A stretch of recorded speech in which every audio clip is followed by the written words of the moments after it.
guys, welcome to my new vlog. आज चाहिँ हामी मम्मी पापा म फतेपुर जाँदैछौँ। चाहिँ गौरीगञ्ज आइपुग्यौँ। हामी चाहिँ फतेपुर जाँदैछौँ। चाहिँ गौरीगञ्ज हो है गाइस।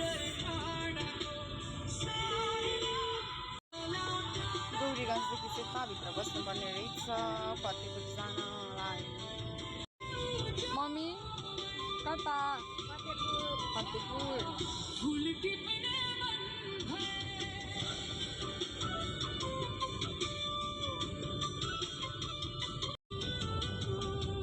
फतेपुर जाने बाटो गई। मेरो चाहिँ फर्स्ट टाइम हो। मम्मी नयाँ गाडीमा कस्तो लागिरहेछ? मजा? ए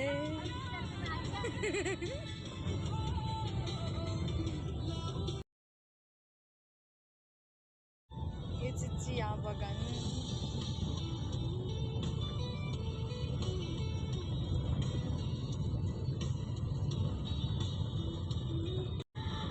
मम्मी भेनमा त एसी थिएन अनि अहिले कारमा एसी भएर कस्तो लागिरहेछ?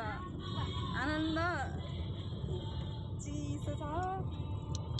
झाल पनि खोल्नु परेन। बाटो यस्तो छ।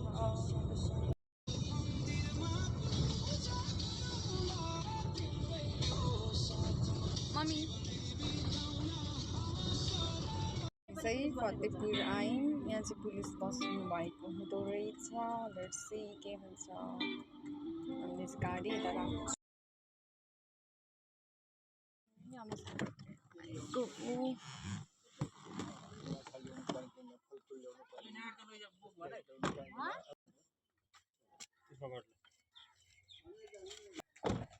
नागरिकताहरू बोक्नुपर्ने हुन्छ।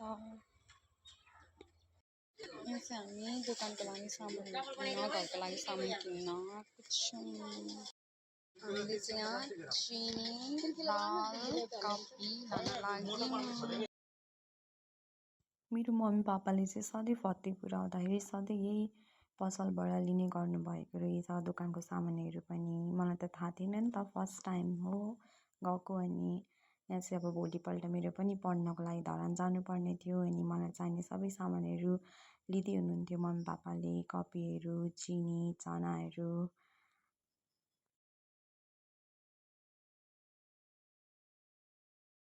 एकैपल्ट धेरै सामानहरू लान दिनुहुन्न नि त गेटमा बस्नु भएको पुलिसहरूले। त्यही भएर यहाँ चाहिँ पापाले सुरुमा चिनी बोकेर जाँदै हुनुहुन्थ्यो। अनि यो पसलको चाहिँ यता पछाडि कत्रो ठुलो गोदामै रहेछ। अनि म चाहिँ यहाँ भिडियो गर्दै थिएँ। हामी चाहिँ गाइस फतेपुर घुम्दैछौँ। पापाले चाहिँ अघि सामान लिएर गइसक्नु भयो। लाप्सी खाँदै। अहिले चाहिँ जस्ट घुम्नको लागि मात्रै हेर्न मेरो फर्स्ट टाइम हो नि त फतेपुर। त्यही भएर यतिसम्म मात्रै रहेछ है फतेपुर चाहिँ। उतादेखि रहेन रहेछ केही पनि।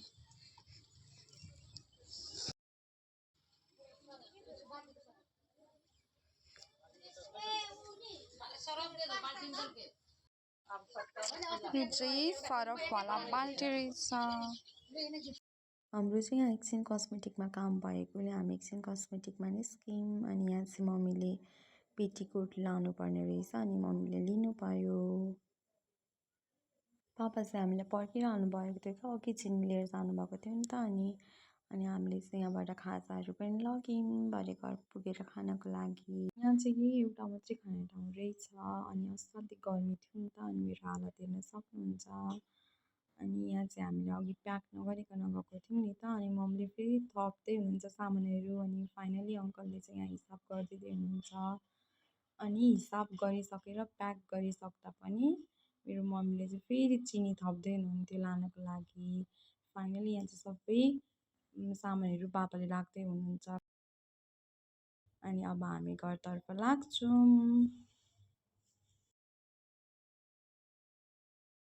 हेलो, हामी चाहिँ 11 बजे हिँडेको थियौँ। अहिले चाहिँ 2 बज्न लाग्यो। मम्मी त हाल्नु त गर्मी भयो।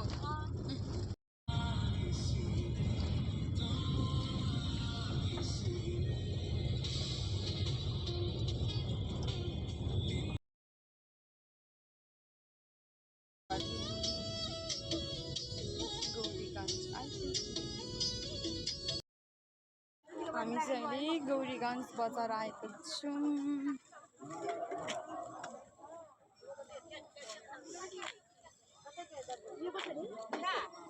अनि यहाँबाट पनि हामीले सबै मिक्स गरेर चाहिँ मिठाईहरू लग्यौँ।